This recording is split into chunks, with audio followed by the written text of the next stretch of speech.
Okay, alright. Update po tayo ngayon sa Kimpaw Ganap.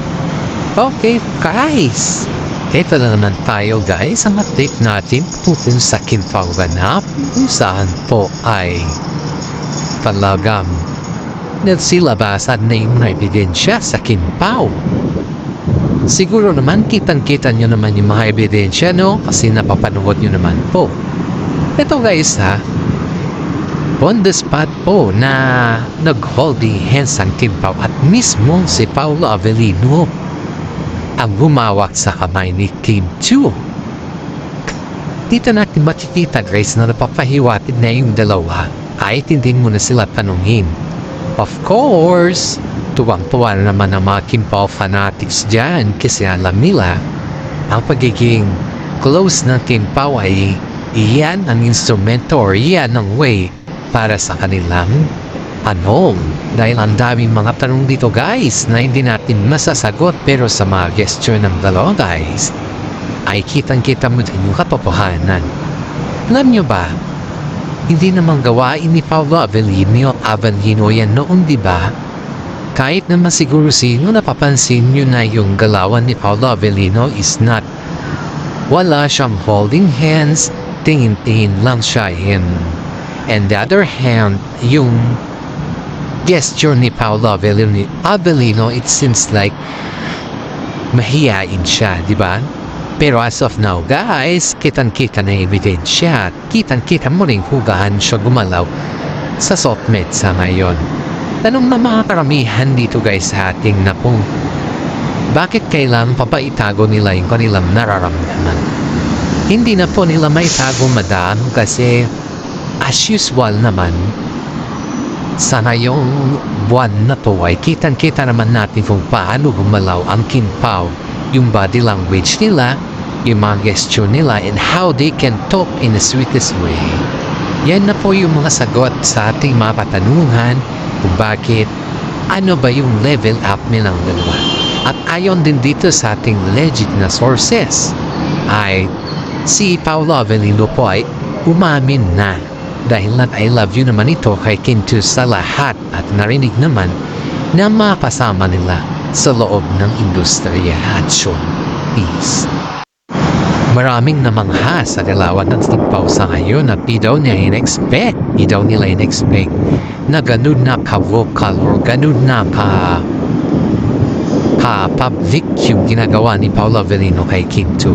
Ngunit ang saya-saya din ng mga fans dahil siyempre, sino ba naman magkakalang ganun na yung galawan nilang dalawa, diba? Kahit sino dito, guys. Lalong-lalo na yung mga senior citizen dyan, nagapang sa kanila, shoutout po sa mga seniors dyan na patuloy na umaarangkada sa panonood sa ating YouTube channel na sila lang po yung tumatangkilik sa ating YouTube channel. Maraming salamat po sa inyo dyan, mga seniors. Kayo po yung special sa atin dahil kayo din po yung nanonood sa aking YouTube channel. Ngayon, guys, super duper excited yung mga fans sa pag-amin ni Paolo Avellino. Kitang-kita natin sa galawan niya ngayon ay talagang sobrang na, guys. Pero proud kami kay Paolo Avellino at si Kim Chiu dahil kahit ano man yung mga passers na dumarating sa kanilang buhay ay hindi pa rin sila yung tao na bagais. Hindi sila yung tao na yung palaban tungkol sa kanilang mga galawan na sila pa rin yung napaka-humble at saka very professional sa kanilang mga galawan. Tingnan nyo, guys, yung mga galawan nila sa ngayon ay talagang mas very tight po yung kanilang galawan. Sabi nga nila, they're always a rainbow after the rain sa kanilang. Kasi halos lahat naman, guys, is napabatikos mga tuwi kung ano na yung sequences nila or kung ano na yung level up nila Yan yung mga inaasahan ng mga ibang fans na gusto nilang paguluhin ng Kimpaw, pero hindi po sila magtatagumpay dahil tayong mga solid Kimpaw dito ay abala tayo sa pagko-comment ng mga mabubuti dahil ayaw natin na matulad ng Kimpaw sa ibang mga tambalan, diba? Aside from that, guys, is alam naman natin kung saan natin lugar yung ating mga sarili. Kaya nga po, pagdating sa mga comment section dito guys yung mga nagko-comment ng magaganda ay yun po ina-appreciate natin. Sobrang appreciate natin dahil sila po ay nagsasabi ng totoo at saka mga yun nagko-comment din ng mga pangit or negatibo ay bahala kayo sa buhay ninyo. Basta importante, hindi ko po kayo papatulan. At baka sabihin na naman ninyo na fake news to guys kasi ang dami nagsasabi na fake news daw sa mga title. Depende na lang po sa inyo kung paano nyo intindihin kung ano yung mga vlog natin guys. Hindi ko naman po kayo pinapersahan na panoorin ko. Ang dami nyung sinasabi na fake news tayo. Ang mahalaga sa akin ay nagbibigay po ako ng updates patungkol sa Kimpaw. Ito guys ayon dito sa ating legit na sources si Paolo Avellino po ay nagkusa na gawin yun kay Kim Chiu para daw maramdaman ng mga fans nila, maramdaman din ng mga netizen na hindi lamang po hanggang sa show ang kanilang nararamdaman, kundi mapa-off cam and on cam yun po yung kanilang style, istilyo. At dun din po nila pinabahagi or binabahagi ng mga tanong natin na yan na po yung sagot sa kanilang galawan. Even though they don't admit it or even though sa mga clues lang tayo nakakakita ng sagot sa ating mga tanong, the real fact is yung mga gesture nila ay yan yung mga tanong, yan yung mga sagot sa ating mga tanong, diba? Sa mga po dyan guys, sa mga alam pong fan fanatics na mga Kimpaw dyan ay maraming salamat dahil napaka-loyal natin sa Kimpaw. Sana ipagpatuloy po natin yan. At ito pa yung pinakamasaklap nito guys Sorry, medyo napan ako. Pinakamasaklap pa dito guys yung si Paolo Avellino ay nag-effort na kay Kim Chiu. Yung effort na nakikita mo talaga, yung ano na talaga yung meron sa kanila. Hindi lamang po holding hands, kundi talagang kitang-kita mo na lahat ng mga ebidensya dito sa kanilang pinapakita. At iyan po ay nagpapasalamat tayo sa Kimpaw dahil pinapakita na nila ang mga ebidensya kung anong meron na sila.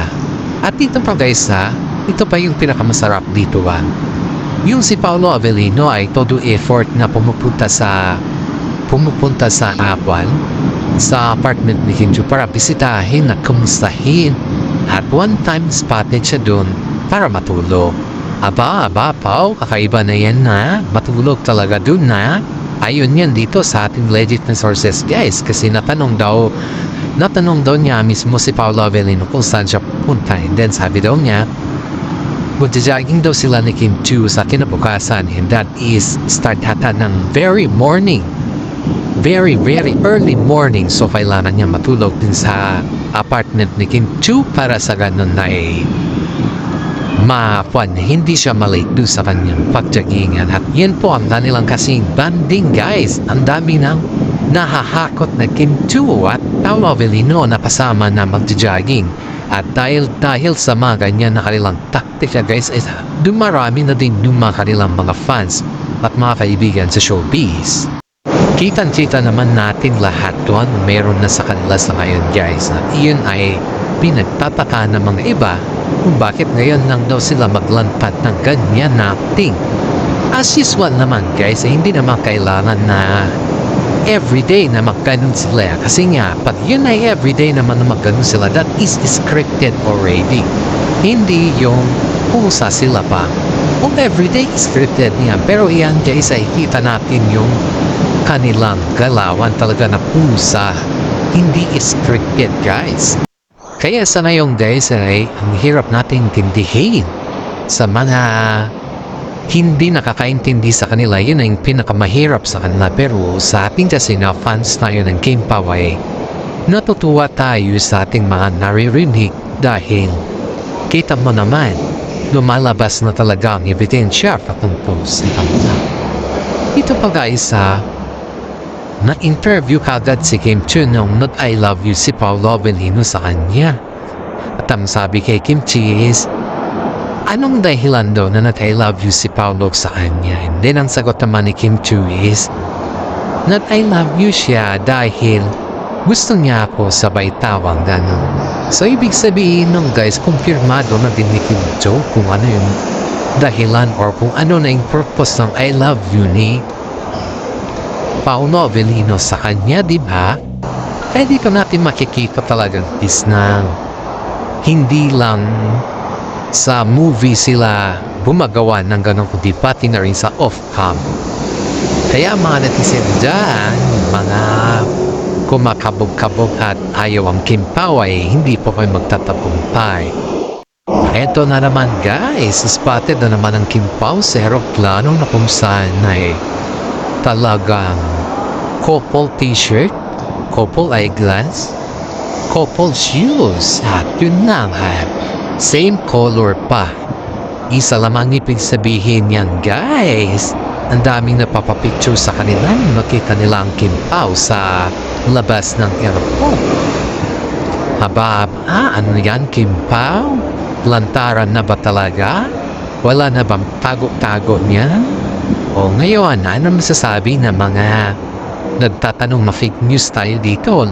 Lumabas yung mga fake news dyan na nagko-comment sa akin para ipakita natin at labandera natin sa kanila kung ano sino yung nagsasabi ng totoo at hindi. Yan na yung ebidensya na tinatanong ninyo sa akin guys ha. Yan kasi ang hirap sa inyo eh. Pag yung kwan kayo, magsabi kayo ng fake news eh. Kita naman natin yung katotohanan, di ba? Sa mga nagsasabi dyan, labas na. Lumabas na kayo. Kasi ngayon na kayo magsalita at sabihin sa akin na fake news ako sa ating mga na-update sa inyo guys. Kaya, you know guys ha, sa airport pa lang sa kanila ay spotted na kitang-kita mo yung mga galawan nila dito. Ang daming nagpapapicture. Alam kong mga loyalista ng mga Kim Pao yung nagpapapicture sa kanila eh. Dahil halos lahat naman ang nagpapapicture dito is talagang paborito ang Kim Pao ones. Lahat guys. Kaya mas werteng mga nakakuha ng picture sa Kim Pao dahil may mga souvenir na naman sila. Uy, grabe.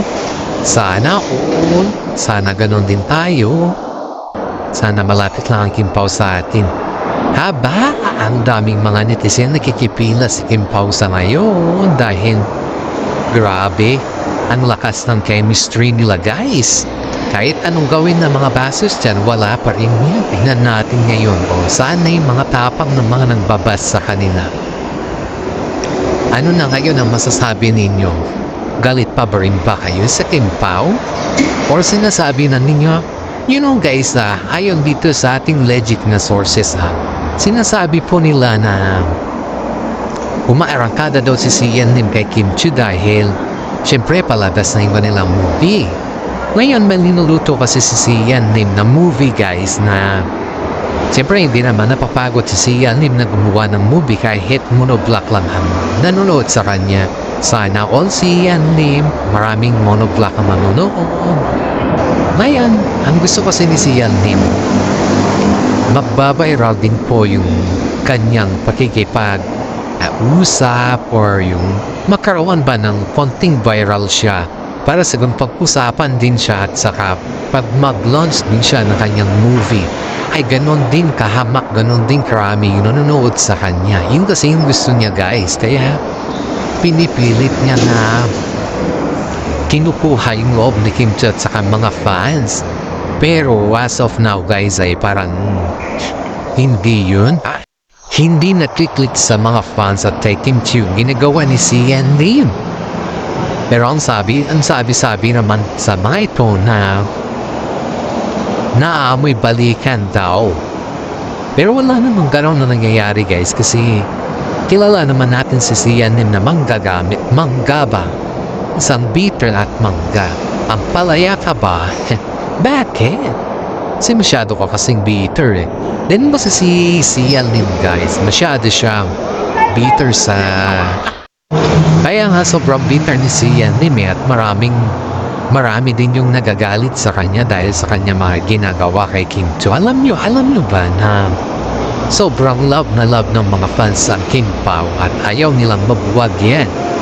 Kahit anong gawin ni Sian Lim na paepal or something na guluhin ng Kim Pao or yung mga fans niya para magiging mag-viral yung mga ginagawa ng mga fans niya at yun ay sa kanya naman yung side, hindi niya magpan. Wala nang click-click na ganyan guys. Kumbaga is, hindi naman bobo yung mga fans para kuan BO ba? Hindi naman BO yung mga fans. At hindi naman TANG ang mga fans. Para patulan yung mga ganyan na taktika ni Sian. Hindi ba? Kitang-kita naman natin guys kung gaano kamahal ang mga fans ng Kim Pao sa ngayon.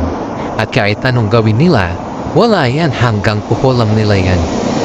Etong si Paolo Avellino, nung naririnig na may mga balita na namamasyal daw si Yan Lim kay Kim Chu sa apartment pero hindi pinapapasok ni Kim Chu si Yan Lim sa apartment hanggang lang dun sa baba sa lobby lang na may dala-dala daw bulaklak at saka flowers para sa ganun ay mag-ayos daw sila mag-usap ng masinsinan pero wala na guys, even doon mag-usap sila o mag-ayos sila, wala na yung charisma ng mga fans kay si Yan Lim. Bagsak na talaga siya. Kaya na siya nag-aral ng pagkapiloto dahil alam niya yung career niya sa showbiz ay wala nang paputunguhan. Kumbaga, second option na lang niya yun yung pagkapiloto niya. Para sa ganon, still ongoing pa rin yung kanyang income.